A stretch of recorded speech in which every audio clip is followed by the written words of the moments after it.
কোরআনে কারিমে আল্লাহ রাব্বুল আলামিন বলেন, কুল বিফাদলিল্লাহি ওয়া বিরহমাতিহি ফাবিযালিকা ফালিয়াফরাহু হুয়া খায়রুম মিম্মা ইয়াজমাউন। জোরে বলেন আল্লাহু আকবার। সূরা ইউনূস 11 নম্বর পারা 14 নম্বর পৃষ্ঠার 7 নম্বর লাইনের 18 নম্বর আয়াত। এটা তাফসীর ইবনে কাসির, তাফসীরে জালালাইন, তাফসীরে তাফহিমুল কোরআন। আল্লাহ পাক বলেন, নবী আপনি বলুন, তামাম পৃথিবীতে যা কিছু পেয়ে আনন্দে আছে সব চাইতে বড় দয়ার প্রমাণ দেখিয়েছে কোরআন নাজিল করে। পৃথিবীতে দেখেন অনেকজন কিন্তু অনেক কিছু নিয়ে আনন্দে আছে, আমরা কিন্তু সব কিছু বাদ দিয়ে এখানে এসেছি। যারা আমরা ইমানদার আছি তারাই কিন্তু এখানে আসতে পেরেছি। যদি এখানে আশেপাশে যাত্রার প্যান্ডেল হতো, নাচানাচি হতো, আমরা কেউ যেতাম? বলেন। যারা আমরা এখানে এসেছি হাত তুলে বলেন তো কিসের জন্য এসেছি? পেছনের গুলো হাত তুলেনি নাকি? দেখেন তো কে হাত তোলে না, হাত নামান। কোরআনের মহব্বতে যারা এসেছে তারাই শুধু আনন্দ করবেন। আল্লাহ পাক বলেন, ফালিয়াফরাহু শব্দটা আল্লাহ দিয়েছেন, কোরআন যেখানে পাবে ওই জায়গায় তোমরা আনন্দ করবে, আনন্দিত হবে। কোরআন পেয়ে যারা আনন্দ করবে তারাই একমাত্র খুশি থাকবে। অনেকে কিন্তু ক্ষমতা নিয়ে আনন্দে আছে, কথা বলেন ঠিক কিনা? ক্ষমতা পেয়ে আনন্দ করবে কারা? আল্লাযীনা ইম্মাক্কান্নাহুম ফিল আরদি আকামুস সালাহ ওয়া আতাবুজ যাকাতা ওয়া আমারু বিল মা'রুফি ওয়া নাহাউ আনিল মুনকার ওয়ালিল্লাহি আকিবাতুল উমুর। জোরে বলেন আল্লাহু আকবার। আল্লাহ পাক বলেন, কোন ইমানদার যদি ক্ষমতা পায়, এক নম্বরে সে নামাজের বিল নিয়ে আসবে, সে নামাজ কায়েমের জন্য চেষ্টা চালাবে। 2 নম্বরে সে যাকাত ভিত্তিক আইন প্রতিষ্ঠা করবে। 3 নম্বরে ওয়া আকামুস সালাতা ওয়া আতাবুজ যাকাতা ওয়া আমারু বিল মারুফ, সে সৎ কাজের আদেশ দিবে, অসৎ কাজে নিষেধ করবে, আর যা কিছু করবে সব আল্লাহর জন্য করবে। সিস্টেম অপর পৃষ্ঠায় দেখুন, কোন জালেম যদি ক্ষমতা পায় তারাও করবে 4টা কাজ। ক্বালাত ইন্নাল মুলুকা ইযা দাখালু ক্বরয়াতান আফসাদুহা ওয়া জা'আলু ইজ্জাতা আহলিহা আযিল্লা ওয়া কাযালিকা ইয়াফআলুন। জোরে বলেন আল্লাহু আকবার। সূরা নামলের ভিতরে আল্লাহ দিয়েছেন, কোন জালেম যদি ক্ষমতা পায়, 1 নম্বরে যে ওয়াদাগুলো করেছিল সে ভঙ্গ করে দেবে। 2 নম্বরে সম্মানিত ব্যক্তিগুলোকে অপমানিত করবে। 3 নম্বরে দুর্নীতির আঁকড়া বাড়াবে। 4 নম্বরে আল্লাহর আইন যেগুলো আছে সেগুলো একটা একটা করে তুলে দেবে। কথা বুঝতে গেলে গুরুত্ব সহকারে বোঝা লাগবে। আমরা এখানে যারা ওয়াদা করতে চাই যে কোরআনের ময়দানে এসেছি শুধু কোরআন শোনার জন্য, তারাই শুধুমাত্র হাত তুলে ওয়াদা করবেন যে মাত্র 1 ঘন্টা কোরআন শুনতে গেলে নবীজির হাদিস 500 রাকাত নফল নামাজের সব আল্লাহ তার আমলনামায় লিখে দিবে। সুবহানাল্লাহ বলেন। 1 ঘন্টার জন্য আপনি 500 রাকাত নফল নামাজের সওয়াব পাচ্ছেন। কথা কি স্পষ্ট হচ্ছে? 1 ঘন্টার জন্য যদি এটা পান, সারা রাত নামাজ পড়বেন, 500 রাকাত পড়তে পারবেন কিনা খবর নেই, সেটা কবুল হবে কিনা সেটাও আমরা জানি না। যে মহান রব্বুল আলামিন আমাদেরকে এত সুন্দর সুযোগ করে দিলেন, খুশি হয়ে বলেন আলহামদুলিল্লাহ। অনেক কথা বলার এখানে, কিন্তু সব কথা বলা যায় না। এই দেশে যখন পাকিস্তানি হানাদার বাহিনী এসেছিল, যারে পায় ওরে মেরে ফেলে। এক লোককে ডাক দে, বলে তুই কি? বলে মুসলমান। মুসলমান তো কালেমা পড়। বলে লা ইলাহা ইল্লা আনতা সুবহানাকা ইন্নী কুনতু মিনাজ জালিমিন। মুসলমান পাকিস্তানি হানাদার বাহিনী বলে বেটা বিয়াদব, এটা তো মুসিবতের দোয়া। বলে স্যার আমি কি কম মুসিবতে আছি? ওকে কালেমা না মুসিবতের দরকার নেই। আমরা কিন্তু ঠিক ওই রকম ঝামেলার ভিতরে আছি, কথা বলেন ঠিক কিনা? বিপদে যখন পড়ে, এদিকের মাইকটা থেকে কানে বাড়ি লাগতেছে। বিপদে যখন পড়ে তখন যা তাই মুখ দিয়ে বের করে ফেলে। সুতরাং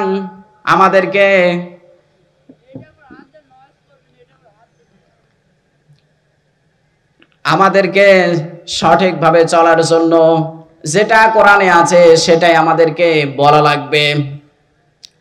আজকে যেহেতু মাদ্রাসার উপলক্ষে মাহফিল, এই জন্য আমাদেরকে গুরুত্ব সহকারে বুঝে এরপরে আমাদেরকে এদিকের মুখে আমাদেরকে আসা লাগবে।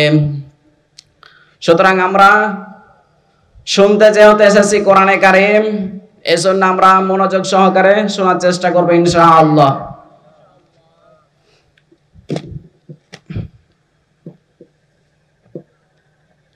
পোকা প্রচুর পড়তেছে। সুবহানাল্লাহ, আলহামদুলিল্লাহ, লা ইলাহা ইল্লাল্লাহ। টেবিল নিচে হয়ে গেছে। সুবহানাল্লাহ, আলহামদুলিল্লাহ, লা ইলাহা ইল্লাল্লাহ। সুবহানাল্লাহ, আলহামদুলিল্লাহ, লা ইলাহা ইল্লাল্লাহ। সম্মানিত মুসল্লিবৃন্দ, যেহেতু আমরা মুসলমান, এই জন্য আল্লাহর আইন বিধানের দিকে আমাদেরকে থাকা লাগবে। আল্লাহ রাব্বুল আলামিন বলেন, আফা হুকমান জাহিলিয়াতি ইয়াবগুন ওয়া মান আহসানু মিনাল্লাহি হুকমান লিকাউমি ইউকিনুন। সূরা মাইদার 50 নম্বর আয়াত আল্লাহ দিয়েছেন, তোমরা কি আমার নিয়ম নীতি বাদ দিয়ে জাহিলি যুগের নিয়ম নীতির দিকে ঝুঁকে পড়বে? আমার চাইতে উত্তম নিয়ম নীতি আর কার আছে? আর কারো আছে? আল্লাহ যে নিয়ম নীতি দিয়েছেন ওই নিয়মের ভিতরে আমাদেরকে থাকা লাগবে। কোরআনে কারিমে 500 শরীয়তের বিধান দিয়েছেন, এর ভিতরেই আমাদেরকে থাকা লাগবে। কিন্তু আমরা এগুলোর ভিতরে নেই। সমাজের দিকে তাকালে আমরা দেখতে পাই আল্লাহ পাকের নির্দেশ, অকারনা ফি বুয়ুতিকুন্না ওয়ালা তাবাররাজনা তাবাররুজাল জাহিলিয়াতিল উলা। এটাও কিন্তু আল্লাহ পাকের একটা বিধান দিয়েছেন শরীয়তের, যে হে মেয়েরা তোমরা জাহেলি যুগের মতো রূপ সৌন্দর্য প্রদর্শন করে বাইরে যাবে না। অথচ আমরা দেখি সমাজে বেপর্দা মহিলার অভাব নেই। কথা বলেন ঠিক কিনা? এখানে তো এটা মানা হচ্ছে না। আফা হুকমাল জাহিলিয়াতি ইয়াবগুন ওয়া মান আহসানু মিনাল্লাহি হুকমান লিকাউমি ইউকিনুন। তোমরা কি আমার নিয়ম নীতি বাদ দিয়ে জাহিলি যুগের নিয়ম নীতির দিকে ঝুঁকে পড়বে? অথচ আমরা জাহিলি যুগের দিকে ঝুঁকে পড়েছি। 2 চোর চুরি করতে এসেছে। কান খাড়া করেন এবার। 2 চোর চুরি করতে এসেছে, প্রাচীর ভেঙে 2টাই মারা গিয়েছে। চোরের বাবা বিচার দিয়েছে, আমার 2টা সন্তান আপনার বাড়িতে চুরি করতে এসে 2টাই প্রাচীর ভেঙে মারা গেছে, আমি বিচার দিলাম, বিচার করেন। এর বিচার করা লাগে? যে বিচার দিতে গিয়েছে তার বিচার করার আগে দরকার। সমাজে যেহেতু নাই বিচার নেই, সব জাহিলির মতো অবিচার চলে, এই কারণে বাদশা বলে ঠিক আছে নিয়ে আয় ওরে ডেকে, রাজমিস্ত্রিকে ডেকে নিয়ে আয়। কোন কারণে? প্রাচীর দুর্বল করেছে, ওর কারণেই আমার 2টা নাগরিক মারা গেল। রাজমিস্ত্রি এসে বলে, বাদশাহ দোষ কিন্তু আমার না, আমি কিন্তু ঠিকভাবে গেঁথে দিয়েছি, লেবারের দোষ। জোগাইলের ডেকে নিয়ে আয়। লেবার এসে বলে, বাদশাহ দোষ কিন্তু আমার না, আমি যখন সিমেন্ট বালি দিয়ে সুন্দরভাবে মশলা বানাচ্ছিলাম, পাশ দিয়ে হাতি হেঁটে যাচ্ছিল, হাতির পায়ে ধাক্কা লেগে পানি পড়ে গিয়েছে, বালতি থেকে একটু বেশি হয়ে গেছে, এই কারণে এই মশলা পাতলা হয়ে দালান আপনার নরম হয়ে গেছে। ঠিক আছে তোরে ছেড়ে দিলাম, ডেকে নিয়ে আয় ওই হাতিওয়ালাকে। হাতিওয়ালা এসে বলে, বাদশাহ দোষ আমার না, দোষ হলো ওই মহিলার পায়ের ঝুমঝুমির আওয়াজ, আর হাতি ভয় পেয়ে পায়ে ধাক্কা লেগে পানি পড়ে গিয়েছে। ঠিক আছে তোরে ছেড়ে দিলাম, ডেকে নিয়ে আয় ওই হাতিওয়ালাকে। হাতিওয়ালা এসে বলে, বাদশাহ দোষ কিন্তু আমার না। মহিলা এসে বলে, বাদশাহ দোষ আমার না, দোষ হলো স্বর্ণকারের, ও একটু আওয়াজ বেশি দিয়েছে, এই কারণে আমার ঝুমঝুমির আওয়াজ বেড়ে গিয়েছে। ঠিক আছে তোরে ছেড়ে দিলাম, ডেকে নিয়ে আয় স্বর্ণকারকে। স্বর্ণকার এসে বলে, বাদশাহ দোষ কিন্তু আমার না। স্বর্ণকার এসে কি বলবে জবাব দিতে পারছে না, বারবার বলে কিন্তু কি বলবে জবাব দিতে পারছে না। ঠিক আছে, তুই যখন জবাব দিতে পারছিস না, তোরে ফাঁসি দেব। বলে তোর দোষ? বলে আমার দোষ কি? বলে তোর কারণে আমার দুইটা নাগরিক চুরি করতে এসে প্রাচীর ভেঙে মারা গেছে, এই কারণে তোরে ফাঁসি দেব। যেই সমাজে কোরআনের আইন চলে না, সঠিক বিচার চলে না, জাহিলি যুগের নিয়ম নীতি চলে, ওই জায়গায় এরকম বিচার হবে। কথা বলেন ঠিক কিনা? সুতরাং আল্লাহর আইন বিধান যেখানে চলবে না, ওই জায়গায় কিন্তু এরকম জুলুমের শিকার অনেক মানুষ হয়। কথা বলেন ঠিক কিনা? ঠিক আছে, এরে ফাঁসি দে। জল্লাদ বলে কাজী, কাজী বলে বাদশাহ, এ তো ফাঁসি দেওয়া সম্ভব না, কারণ আগুনের কাছে থেকে থেকে ওর গলা হয়ে গেছে হ্যাংলা, যেই দড়ি ভরতে যায় বের হয়ে যায়। কি করা যায়? বলে আমার এক কথার এক রায়, ফাঁসি দেওয়াই লাগবে। এরকম মোটা গলা যার পাওয়া যায় তারে ধরে নিয়ে আয়। হঠাৎ বাংলাদেশি দুইজন গিয়েছে ওই দেশে, ওদিককার জিনিসপত্র সব সস্তা, মন মতো নিয়েছে আর খেয়েছে, সেরকম মোটা হয়ে গেছে। দুইজন মিলে খাওয়ার পর একজন মোটা হয়ে গেছে, তাকে নিয়ে এসে ফাঁসির গলাতে দিয়েছে একবারে সমান সমান। বলে আমার দোষ কি? বলে তোর ঘাড় মোটা, এই কারণে। আজ পৃথিবীর ময়দানে প্রমাণ হয়ে যাচ্ছে কোনো দোষ নেই, এরপরও মানুষ সাজা খাটে। কথা বলেন ঠিক কিনা? আজ মুসলমান চুপ থাকার কারণে এরকম অবস্থা হয়। কথা বলেন ঠিক কিনা? মুরিদ চিন্তা করে, বা পীর সাহেব আমি তো আর দোষ না করে ফাঁসিতে পড়ে গিয়েছি। পীর সাহেব বলে তোর চিন্তা করার দরকার নেই, সকালবেলা যখন তোরে ফাঁসি দেবে তুই বলবি যে আমারে, পীর সাহেবকে যখনকার জিজ্ঞেস করা হবে আপনার মুরিদকে ফাঁসি দিচ্ছে, পীর সাহেব বলবে আমার মুরিদকে ছেড়ে দেন, আমার মুরিদ বেঁচে থাক, আমারে ফাঁসি দেন। মুরিদ বলবে না, আমার পীর সাহেবকে ছেড়ে দেন, আমারে ফাঁসি দেন। পরে যা হয় দেখব। সকালবেলা এই কথা বলে যে মুরিদ আমার পীর সাহেবকে ছেড়ে দেন, পীর সাহেব বলে না, আমার পীর সাহেবকে ছেড়ে দেন, আমার মুরিদকে ছেড়ে দেন। বাদশাহ চিন্তা করে মানুষ ফাঁসির জন্য দৌড় দিয়ে পালায়, এরা দেখছি দুইজনে ফাঁসি নেওয়ার জন্য উঠে পড়ে লেগেছে। ডাক দে, বলে পীর সাহেব এর ভিতরে রহস্য কি? বলে রহস্য বলা যাবে না। বলে না, বলাই লাগবে। পীর সাহেব বুদ্ধি বের করে বলে আমি গোপন ভিত্তিতে জানতে পারলাম এই দড়ি নিয়ে যে মারা যাবে মরণের সঙ্গে সঙ্গে সে জান্নাতে চলে যাবে। বাদশাহ বলে দরকার নেই, তোদের ফাঁসি দেওয়ার দরকার নেই, সারাটা জীবন কত আকাম উকাম করলাম, কারো দরকার নেই ফাঁসি, তোরা আমারে দে। নিজের পায়ে নিচে যখন কোরাল মারবে তখন ঠিক টের পাবে, যেমন এখনটা বুঝতে পারছে। কথা বলেন ঠিক কিনা? জ্ঞানী মানুষ যারা তারা কিন্তু ঠিকই বুঝতে পারবে। গল্প বলা না, এখানে কিন্তু শিক্ষা আছে। আল্লাহ রাব্বুল আলামিন আমাদেরকে বুঝার তৌফিক দিন, জোরে বলেন আমিন। আজকের হাদিস পড়েছিলাম কি, আকসিরু যিকরা হাদি মিল্লাদাতাল মাউত, তিরমিজি শরীফের হাদিস। একটু গুরুত্ব সহকারে শুনি, কাজে লাগবে। নবীজি বলেন জীবনের সব কিছুকে পাংশা করে দেবে, শেষ করে ফেলবে, তার নাম হচ্ছে মৃত্যু। মৃত্যু এলে সব শেষ। চারজন লোক কাজে এসেছে, তিনজন লোক প্রতিমধ্যে দেখে চারটা স্মরণ। মৃত্যু নিয়ে একটা চিন্তা, আমাদেরকে চিন্তা ফিকির করা লাগবে মৃত্যু নিয়ে। আকসিরু যিকরা হাদি মিল্লাদাতাল মাউত, নবীজি বলেন জীবনের সব কিছুকে পাংশা করে দেয়, শেষ করে দেয়, তার নাম হচ্ছে মৃত্যু। তিনজন লোক লোভ করে চারটা স্বর্ণ নিয়ে নিয়েছে। ডাক দে বলে আমাদের পেটে তো অনেক ক্ষুধা, যাও খাবার নিয়ে আসো।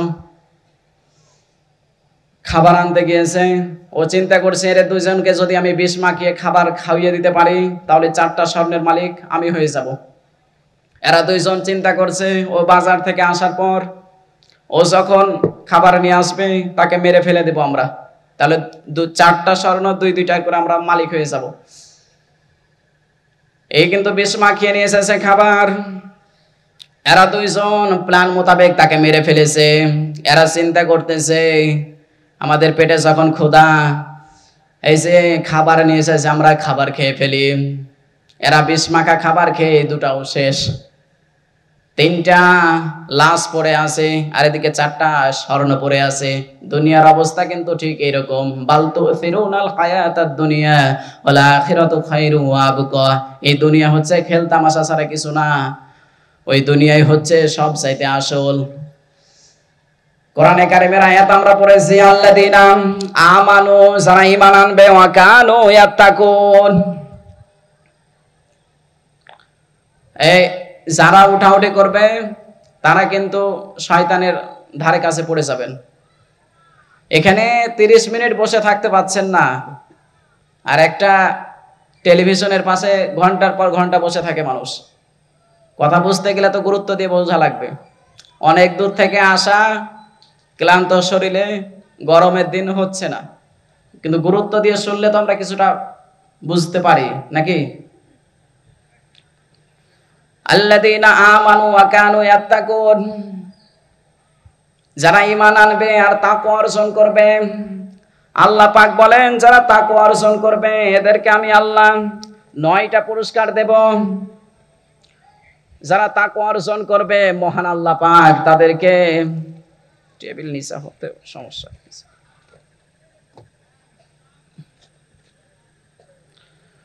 আল্লাহ পাক বলেন দুনিয়াতে যারা তাকওয়া অর্জন করবে মহান আল্লাহ পাক তাদেরকে কম করে 9টা ওয়াদা বা চুক্তি, 9টা জিনিস তাদেরকে উপহার দেবেন।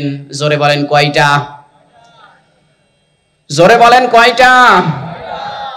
আপনাদের মনে হয় কারো ঘুম চলে এসেছে নাকি? তাকবীর দেন তো, লিল্লাহি তাকবীর, লিল্লাহি তাকবীর।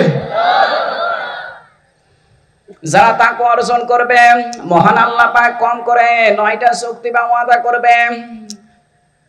তাকওয়া শব্দটা এসেছে ওয়াকিউর মাসদার থেকে। তাকওয়া ওয়াই এর মাসদার, মূল অক্ষর এগুলো। আল্লাহ পাক বলেন যারা তাকওয়া অর্জন করবে তাদেরকে আমি সাহায্য করব। 1 নম্বরে তাদেরকে আমি বিপদ আপদ থেকে বাঁচিয়ে দেব। সুতরাং আমরা যদি কেউ তাকওয়া অর্জন করতে পারি মহান আল্লাহ পাক আমাদেরকে 1 নাম্বার পুরস্কার দেবেন। তার প্রথম নাম্বার হচ্ছে আল্লাহ বিপদ আপদ থেকে বাঁচিয়ে দেবেন। আল্লাহ রাব্বুল আলামিন বলেন ওয়াইন তাসবিরু ওয়া তাত্তাকু লা ইয়াদুররুকুম কাইদুহুম শাইআ ইন্নাল্লাহা বিমা ইয়ামালুনা মুহীত। আল্লাহ পাক বলেন যারা তাকওয়া অর্জন করবে মহান আল্লাহ পাক বলেন তাদেরকে আমি বিপদ আপদ থেকে বাঁচিয়ে দেব। আজ দুনিয়াতে বিপদ আপদের শেষ নেই, অনেক রকমের বিপদ আছে। সব রকমের বিপদ থেকে বাঁচতে গেলে আমাদের মূল টার্গেট হচ্ছে তাকওয়া অর্জন করা। কোন মুমিন বান্দা যদি তাকওয়া অর্জন করে মহান আল্লাহ পাক 2 নম্বরে তাকে পুরস্কার দেবেন। তাকে আল্লাহ পাক জান্নাতে যাওয়ার জন্য যত ব্যবস্থা লাগে সব কিছু আল্লাহ ব্যবস্থা করে দেবেন। কোরআনে কারিমে আল্লাহ রাব্বুল আলামিন বলেন ইয়া আইয়ুহাল্লাযীনা আমানুত্তাকুল্লাহা ওয়া কুলু কাওলান সাদীদা ইসলিহ লাকুম আমালাকুম ওয়া ইয়াগফির লাকুম যুনুবাকুম। আল্লাহ পাক সূরা আহজাবের 70-71 নম্বর আয়াতে দিয়েছেন কোন ব্যক্তি যদি তাকওয়া অর্জন করে আর সদা সত্য কথা বলে তাকে জান্নাতে যাওয়ার জন্য যত রাস্তা লাগে আমি আল্লাহ তাকে ব্যবস্থা করে দেব। জান্নাতে যাওয়ার জন্য যত নেকি লাগে তাকে আমি আল্লাহ ব্যবস্থা করে দেব। সুতরাং তাকওয়া অর্জন করতে হবে আমাদেরকে। তাকওয়া অর্জন যদি আমরা করতে পারি জান্নাতে যাওয়ার জন্য আল্লাহ যত ব্যবস্থা লাগে আল্লাহ কিন্তু করে দেবে। কিন্তু শর্ত হচ্ছে তাকওয়া অর্জন করতে হবে 2 নম্বরে সদা সত্য কথা বলা লাগবে। আজ সত্য কথা বলার কারণে মানুষ কিন্তু নারাজ হয়। কথা বলেন ঠিক কিনা? যেখানে সত্য কথা ওই জায়গায় মানুষ নারাজ হয়। এরকম আছে না নেই বলেন? সুতরাং আমরা দেখেছি পৃথিবীর ময়দানে সত্য কথা বলতে গিয়ে অনেক মানুষ আজ মসজিদ থেকে, মাহফিল থেকে, বিভিন্ন জায়গায় সমাবেশে সত্য কথা বলে তারা উঠতে পারে না। এক লোক গেছে ইমামতি করতে, প্রথম দিন সুদের বিরুদ্ধে আলোচনা করেছেন। সভাপতি বলে, আমি যে এলাকায় সুদ খাই সবাই জানে, কোন কারণে আপনি সুদের আলোচনা করলেন, আপনাকে আর রাখবো না। এরকম আছে না নেই? কথা বলেন। দ্বিতীয় জায়গায় ইমামতি করতে গিয়েছেন, ওই জায়গায় আলোচনা করেছেন না, পুরুষদের জন্য নারাজ করব না, করবে এবার মহিলাদের। শুরু করেছে সূরা আহজাবের আয়াত দিয়ে, আকারনা ফি বুয়ুতিকুন্না ওয়ালা তাবাররাজনা তাবাররুজাল জাহিলিয়াতিল উলা। পর্দার ব্যাপারে আলোচনা করেছেন। ওখানে যে সেক্রেটারির বউ, বেটার বউ কিন্তু ব্যারাকে চাকরি করে, বেপর্দায় চলাফেরা করে। ডাকতে বলে, ইমাম সাহেব আপনি কোন কারণে এ ওয়াজ করতে গেলেন, আপনাকে কিন্তু আর রাখা হবে না, আপনাকে বাদ দিয়ে দিলাম। বলছে শহরে আর ইমামতি করা যাবে না, চলে গিয়েছে গ্রামে, এমন জায়গায় গিয়েছে যেখানে যেন কেউ না বুঝে আরবিতে খুতবা দিয়েছে, নামাজে দাঁড়িয়েছে, সূরা ইয়াসিন তেলাওয়াত করেছেন। ইয়াসিন তেলাওয়াত করেছে, ইয়াসিন ওয়াল কুরআনিল হাকীম। ওখানে যে ক্যাশিয়ার আছে ডাকতে বলে, ইমাম সাহেব আপনি কি করলেন নামাজের ভিতরে? সভাপতির বাপের নাম হচ্ছে ইয়াসিন, আর দাদা যে মারা গেছে ওর নাম হাকিম। আপনি প্রথম দিনই বাপ দাদার নামে সূরা পড়লেন, আমি যে টাকা দেব আমার নামে কি কোনো সূরা নেই? এখানেও তার চাকরি চলে গেল। কওলাং সাদিদা। যেখানে সত্য কথা বলা হয় সেখানে কিন্তু টিকতে পারে না, এরই বাস্তব প্রমাণ চলছে। কথা বলেন ঠিক কিনা? 3 নম্বরে কোন ব্যক্তি যদি তাকওয়া অর্জন করে, মহান আল্লাহ পাক তাকে ভালোবাসবেন। ইন্নাল্লাহা ইউহিব্বুল মুত্তাকিন। এদিকে একটু কান খাড়া করেন, কথা বুঝতে গেলে গুরুত্ব দিয়ে শোনা লাগবে। মহান আল্লাহ পাক বলেন আমি তাকে ভালোবাসবো। তাকওয়া অর্জন যারা করেছে, মহান আল্লাহ তাকে 3 নম্বরে চুক্তি দিচ্ছেন যে তাকে আল্লাহ ভালোবাসবেন। আল্লাহর ভালোবাসা পাওয়ার জন্য কি আমরা 30 মিনিট এখানে বসে থাকতে পারবো কি পারবো না? কথা বলেন, থাকতে পারা যাবে? 4 নম্বরে মহান আল্লাহ পাক বলেন যারা তাকওয়া অর্জন করে ফেলেছে, দুনিয়া এবং আখিরাতে তাদের সম্মান মর্যাদা আমি আল্লাহ বাড়িয়ে দেব। ইন্না আকরামাকুম ইনদাল্লাহি আতকাকুম। মহান আল্লাহ পাক বলেন তার সম্মান মর্যাদা আমি আল্লাহ তাকে বাড়িয়ে দেব। সুতরাং সম্মান মর্যাদা কিন্তু যেখানে সেখানে পাওয়া যায় না। সুতরাং কোরআনের আলোচনা শুনেও যারা সম্মান অর্জন করতে চায় তারাই কিন্তু ভদ্রভাবে এখানে বসে থাকবে। সুতরাং আমরা যেন আল্লাহ পাক আমাদেরকে কবুল করেন, জোরে বলেন আমিন। 5 নম্বরে যারা তাকওয়া অর্জন করবে, মহান আল্লাহ পাক বলেন তাকে রিজিকের ব্যবস্থা আমি করে দেব। ওয়া মাইয়াত্তাকিল্লাহা ইয়াজআল লাহু মাখরাজা ওয়া ইয়ারযুকুহু মিন হাইসু লা ইয়াহতাসিব। সূরা তালাকের ভিতরে আল্লাহ দিয়েছেন 2-3 নম্বর আয়াতে যে যদি কোনো ব্যক্তি তাকওয়া অর্জন করতে পারে তার রিজিকের আমি ব্যবস্থা আল্লাহ করে দেব। এই জন্য আমাদের সব চাইতে আমরা রিজিক নিয়ে এখন টানাটানি আছি।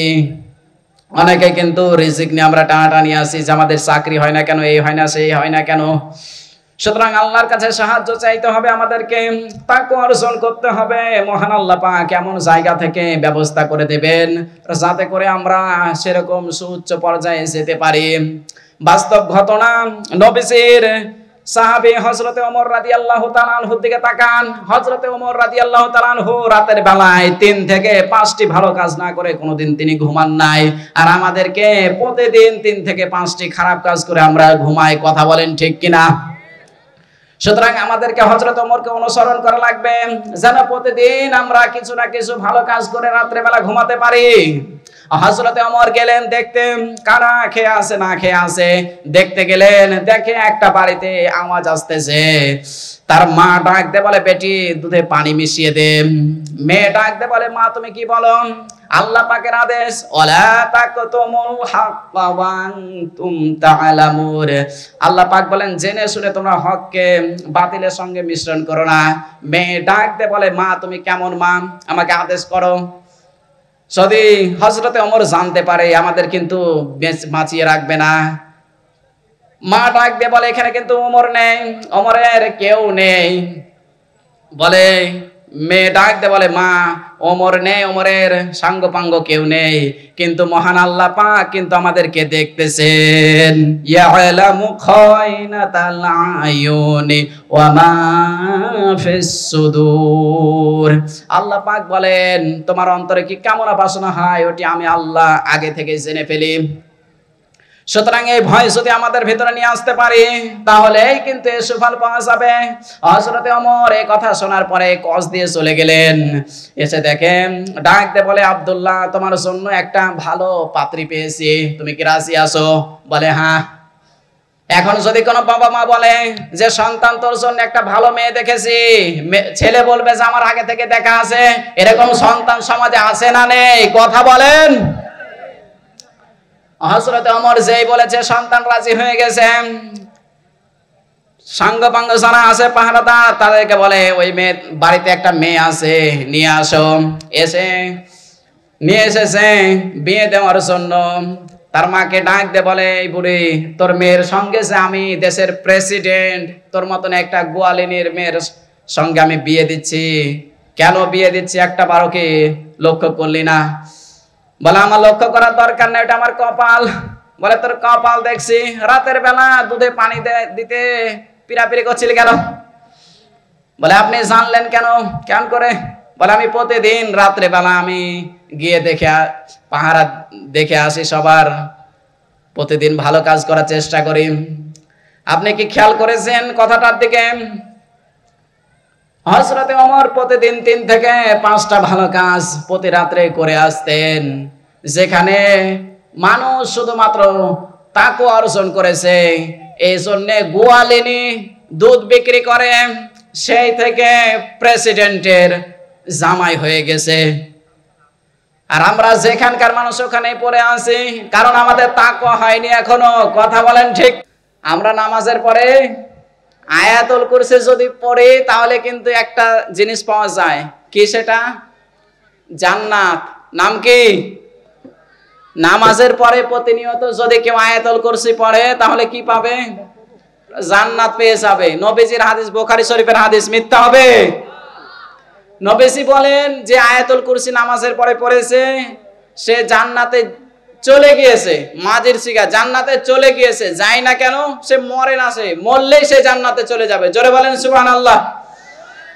আমি কি তেলাওয়াত করব না শেষ করে দেব?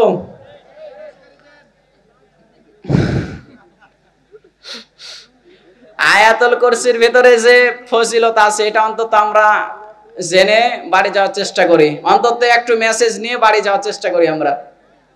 সূরা বাকারা 205 নম্বর 55 নম্বর আয়াত, আল্লাহ রাব্বুল আলামিন বলেন, আল্লাহু লা ইলাহা ইল্লা হুয়াল হাইয়ুল কাইয়্যুম লা তাখুযুহু সিনাতুন ওয়ালা নাউম। জোরে বলেন আল্লাহু আকবার। এখানে যে আয়াতুল কুরসি এর ব্যাকগ্রাউন্ড কি এটা যদি আমরা জানতে পারি তাহলে আমাদের জন্য আরেকটা সুফল আছে। হযরতে আবু হুরায়রা রাদিয়াল্লাহু তাআলা আনহু নবীজি বললেন, এই যে মসজিদে খেজুরগুলো আমি রেখে দিয়েছি এগুলো পাহারা দেবে। নবীজির কাছ থেকে আনন্দ চিত্তে দায়িত্বটা নিয়ে নিল। ডাক দিয়ে বলে, ইয়া রাসূলুল্লাহ, আমি কিন্তু আনন্দ সহকারে দায়িত্বটা নিয়ে নিলাম, কোন চোর এখান থেকে নিয়ে যেতে পারবে না। দেখে গভীর রাত্রে একজন চোর চলে এসেছে, মসজিদ থেকে খেজুরগুলো চুরি করে নিয়ে চলে যাচ্ছে। ডাক দিয়ে বলে, এই চোর, মসজিদ আল্লাহর ঘর, তোর কি লজ্জা নেই? বলে, লজ্জা কিসের? আমি হলাম আল্লাহর, মসজিদ হলো আল্লাহর, আল্লাহর মাল আল্লাহর বান্দা নিয়ে যাবে, অসুবিধা কোথায়? বলছে নবীজির আদেশ, এখান থেকে নিয়ে যেতে পারবি না। বলে, আমি খুব অভাবগ্রস্ত লোক, আমার পরিবারগ্রস্ত লোক, সবাই না খেয়ে আছে, আমার ছেড়ে দেন। মায়া কান্না শুরু করে দিয়েছে। শয়তান মার্কা মানুষ যারা বিপদে পড়লে মায়া কান্না শুরু করে দেয়। কথা বলেন ঠিক কিনা? ঠিক আছে, তুই যখন অভাবগ্রস্ত লোক, তোরে ছেড়ে দিলাম। নবীজি ফজরের নামাজের পর ডাক দে বলে, আবু হুরায়রা, রাতের বেলা যে চোর এসেছিল তুমি ওকে ছেড়ে দিলে কেন? আবু হুরায়রা চিন্তায় পড়ে গিয়েছে, ডাক দে বলে, ইয়া রাসূলুল্লাহ, হে রাতের বেলা চোর এসেছিল, আপনি জানলেন কি করে? ওই চোর আর আমি ছাড়া তো কেউ ছিল না। বলে, জিবরাইল আমিন আমাকে জানিয়ে গিয়েছে আজকে ওই চোর আসবে, তুমি সাবধানে থেকো। বলে, আজকে চোর আসবে মানে আজকে আমি আরে শক্ত করে ধরে থাকবো। গভীর রাত্রে দেখে ফের ওই চোরটা চলে এসেছে, মসজিদ থেকে মোটা মোটা খেজুরগুলো চুরি করে নিয়ে যাচ্ছে। একবারে ঝাপটিয়ে শক্ত করে ধরেছে, কি একটা অবস্থা, ধরে আছে, ছট করে ছুটে পালিয়ে গিয়েছে। ইস, কি বলবো। ফজরের নামাজের পর নবীজি বলেন, আজকেও চোরটা ছেড়ে দিলে কেন? বলে, আমি আজকে শক্ত করে ধরেছিলাম, হঠাৎ করে হাত ফসকিয়ে পালিয়ে গিয়েছে। সাবধানে থেকো, আজকেও কিন্তু ওই চোরটা আসবে। নবীজিকে ডাক দে বলে, ইয়া রাসূলুল্লাহ, আজকে ওই চোরের মাপ নেই। আজকে দড়ি নিয়ে রাত্রে বেলা বসে আছে, চোর কিন্তু আসে না। দেখে গভীর রাত্রে ঠিক ওই চোরটা এসেছে, মসজিদ থেকে মোটা মোটা খেজুর গুলো প্যাকেটে সব ভরে নিচ্ছে। ডাক দে বলে, এই চোর, আজকে তোর ছাড় নেই। আজকে নবীজির কাছ থেকে আমি জেনে গিয়েছি তুই বড় ধোঁকাবাজ, তুই বড় মিথ্যাবাজ, তোর আজকে ছাড় নেই। বলে, আমি অভাবগ্রস্ত লোক। বলে, যতই বলিস কাজ হবে না, নবীজির কাছ থেকে আমি জেনে এসেছি নবীজি তার মিথ্যা কথা বলবে না। তোরে মসজিদের পিলারের সঙ্গে শক্ত করে বেঁধে দিয়েছে। চোর চিন্তা করছে আজকে তো ছাড় নেই আমার। বুদ্ধি চোর এবার বিপদে পড়ে ডাক দে বলে, আবু হুরায়রা, আপনাকে আমি এমন একটা আয়াত শিক্ষা দেব, যে আয়াতটা পড়ে ঘুমালে চোরের জন্য আর পাহারা দেওয়া লাগবে না, মহান আল্লাহর ফেরেশতা গুলোই আপনার জন্য পাহারা দেবে। জোরে বলেন সুবহানাল্লাহ। আবু হুরায়রা বলে, তাড়াতাড়ি বল, এই চোরের জন্য আমি সারা রাত পাহারা দিচ্ছি, দরকার নেই, রাত্রে আরাম করে ঘুম হবে। এই সে আয়াতুল কুরসি, আল্লাহু লা ইলাহা ইল্লা হুয়াল হাইয়ুল কাইয়্যুম। এই আয়াতটা শোনার পরে, এই আয়াতটা যদি প্রতিনিয়ত আমল করতে পারো, এ চোরের জন্য আর পাহারা দেওয়া লাগবে না, মহান আল্লাহর ফেরেশতা গুলোই পাহারা দেবে। সুতরাং ঘুমানোর আগে আমাদেরকে উচিত আয়াতুল কুরসি পড়ে ঘুমানো। নবীজি ডাক দিয়ে বললেন, আবু হুরায়রা, আজকে ওই চোরটা ছেড়ে দিলে কেন? নবীজিকে ডাক দিয়ে বলে, ইয়া রাসূলুল্লাহ, আজকে ছেড়েছি অন্য কারণে। ও আজকে আমাকে কোরআন শিক্ষা দিয়েছে, কিন্তু আমি বুঝলাম না, একটা চোর আমাকে কোরআন শিক্ষা দিল, এর কারণ কি? নবীজি বলেন, ওই কিন্তু সাধারণ চোর না, ওই কিন্তু হচ্ছে শয়তান। মানুষের রূপ ধারণ করে এসেছিল, সুরাকার সুরত ধরে এসেছিল, তোমাকে ধোঁকা দিয়ে বোকা বানিয়ে তিন দিন তোমার কাছ থেকে খেজুর নিয়ে চলে গিয়েছে। ও কিন্তু আকাশ থেকে খবর নিয়ে এসেছিল, জিবরাইল আমিন আমাকে জানিয়েছে, কিন্তু আমি বুঝলাম না, চোর শয়তান, কিন্তু আমাকে কোরআন শিক্ষা দিল, এর কারণ কি? নবীজি বললেন, শয়তানও বিপদে পড়লে সত্য কথা বলে। কথা বলেন ঠিক কিনা? চোর শয়তানও কিন্তু ঠেলাই পড়লে সত্য কথা বলে। এখান থেকে একটা শিক্ষা পাওয়া যায়। আমরা কি তেলাওয়াত করেছিলাম? আয়াতুল কুরসি। এখান থেকে 10টা ক্ষমতা বিশ্বাস করে পড়া লাগবে নামাজের পর। কখন? নামাজের পর আর ঘুমানোর আগে যে তেলাওয়াত করবে সুফল পাবে কয়টা? 2টা। কান খাড়া করেন। সুফল পাবে 2টা। একটা পাচ্ছে কখন? মরে না সে জান্নাতে যেতে পারে না, মরলেই সে জান্নাতে চলে যাবে। দ্বিতীয় নাম্বার সুফল কি? দ্বিতীয় নাম্বার সুফল হচ্ছে রাতে ফেরেশতা পাহারা দেবে। আল্লাহ রাব্বুল আলামিন আমাদেরকে ধৈর্য সহকারে শোনা তৌফিক দিন আয়াতুল কুরসিটা। আল্লাহ পাক বলেন, কি ব্যাপার? আল্লাহু লা ইলাহা ইল্লা হুয়াল হাইয়ুল কাইয়্যুম, তিনি ছাড়া কোনো ইলাহ নেই। আল্লাহ শব্দটা হচ্ছে আল্লাহর জাতি নাম। কি নাম? আল্লাহর জাতি নাম হচ্ছে আল্লাহ। পৃথিবীতে অন্যান্য ধর্ম আছে। আচ্ছা, প্যাকেটগুলো দিয়ে দিবেন। পৃথিবীতে অনেকগুলো ধর্ম আছে। পৃথিবীতে অনেকগুলো ধর্ম আছে, 4500। তার ভিতরে পাশে যেগুলো আছে সেগুলো কি? আমাদের হিন্দু ভাইরা ভগবান ঈশ্বর, সরস্বতী, কালী, দুর্গা, অনেক রকমের নাম আছে, আছে না নেই? আপনি ভগবানকে ভাঙলে মূল অর্থ ঠিক থাকবে না। ভগবানের ভ বাদ দিলে থাকে গবান। গবান মানে শেষ হয়ে যাওয়া, ধ্বংস হয়ে যাওয়া। বান মানে সর্বনাশ, না মানে নেই। এখান থেকে আমাদের আল্লাহ শব্দকে আপনি ভাঙেন, আল্লাহ শব্দকে ভাঙতে গেলে আল্লাহর মূল অর্থ কিন্তু থেকে যাবে। এটা কিন্তু একবারে জাতি নাম আল্লাহর, আল্লাহু লা ইলাহা ইল্লাহু, এটা হচ্ছে মূল পয়েন্ট। এরপরে আপনি আলিফ বাদ দিয়ে দেন, থাকে লিল্লাহ।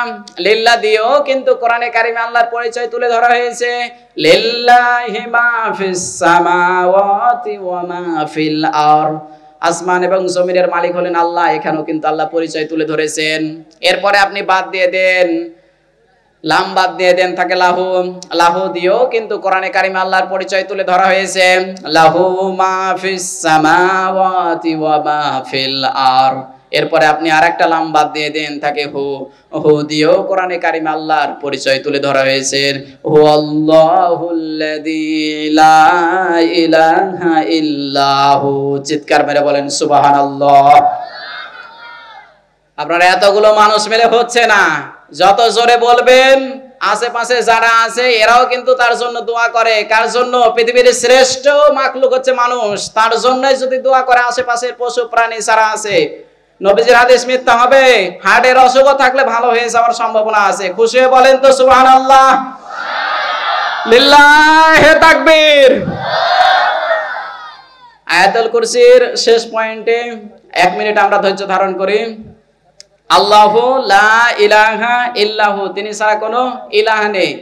লাহু মা ফিস সামাওয়াতি ওয়া মা ফিল আরদ। আল হাইয়ুল কাইয়ুম, তিনি চিরঞ্জীব চিরস্থায়ী। লাহু মা ফিস সামাওয়াতি ওয়া ফিল আরদ, তিনি ঘুমান না, ঘুমের নিদ্রা পর্যন্ত আসে না।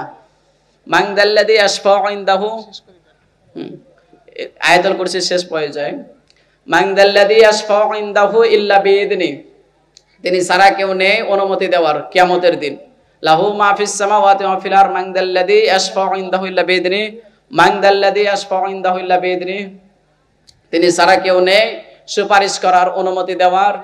তিনি আসমান এবং জমিনের কুরসি হচ্ছে, চেয়ার হচ্ছে আল্লাহর, তিনি হাইয়ুন কাইয়ুম। এরকম ক্ষমতা যদি বিশ্বাস করে আমরা জীবন চালাতে পারি তাহলে আমাদের আয়াতুল কুরসি পড়ে কাজ হবে। আমাদেরকে আমল করার তৌফিক দিন, আমিন। আব্দুল হাকিম ভাই বলবো, এখানে আছেন, এখানে দাঁড়াও,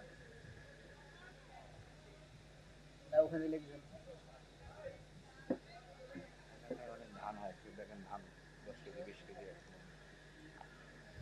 একটা বিষয়, যে ছোট্ট একটা বিষয়, যে যাকাত, দান, এগুলো কিন্তু নিজের বিপদ আপদ থেকে বাঁচিয়ে দেয়। তার মূল পয়েন্ট হচ্ছে যাকাত যাদের ধান হয় এখান থেকে যাকাত দিবেন 40 মণ। পানি সার ছাড়াই যাদের এমনি ধান হয় ওটা হচ্ছে 20 মণে 1 মণ। আর যাদের সবকিছু খরচ হয় এটা 40 মণে 1 মণ। আমরা এটা জানি।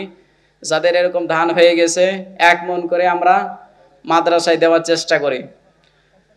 একজন ব্যক্তি দেখান, ধান যেহেতু চাষ হয় এখানে, ধান কে কট্টি দিতে পারবেন, অন্তত 1 মণ কে দিতে পারবেন, এরকম একজন হাত তুলেন। এনার নামটা একটু লেখে, আসাদুল্লাহ সাহেবের। খুশি মনে দান করেন ভালো কাজে। আর কেউ আছেন 1 মণ ধান দিতে পারবেন? আপনাদের দিকে, এদিকে তো ধান চাষ হয়,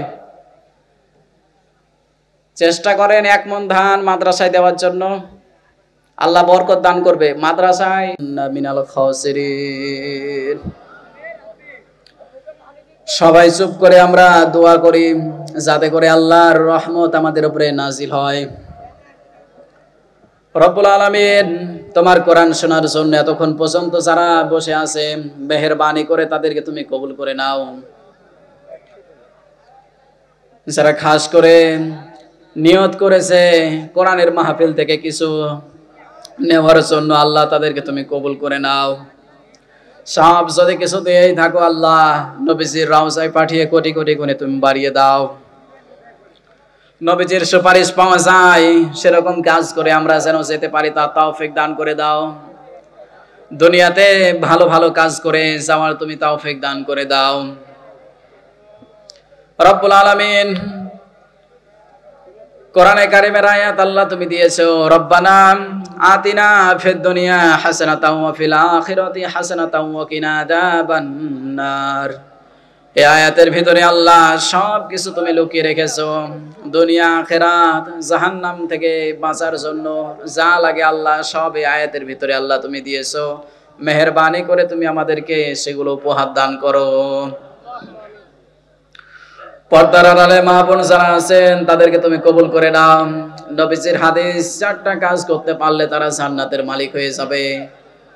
রব্বুল আলামিন মা বোনদেরকে এই 4টা কাজ করে জান্নাত কামাই করা তৌফিক দান করে দাও। পর্দায় থাকা, স্বামীর আনুগত্য করা, 5 ওয়াক্ত নামাজ যেটা আল্লাহ ফরজ করে দিয়েছেন এটা যেন পালন করতে পারে, রমজান মাসের ফরজ রোজাগুলো যেন আদায় করতে পারে।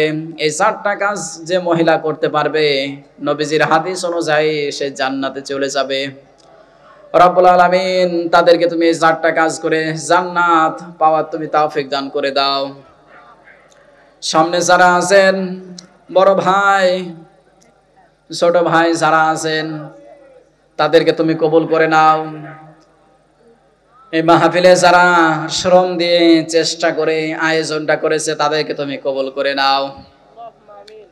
একটা মাহফিল করতে গেলে যে পরিশ্রম হয় আল্লাহ, তাদের হাঁটা চলা, এই মাহফিলের পেছনে যত শ্রম হয়েছে, হাঁটতে যেতে, বিভিন্ন জায়গায় যাওয়া আসা, যা করেছে মাহফিলের জন্য করেছে। মাহফিলের জন্যই যখন কোরআনের কথা হয়েছে এখানে, এ সবগুলো তারাও যেন পেয়ে যায় আল্লাহ।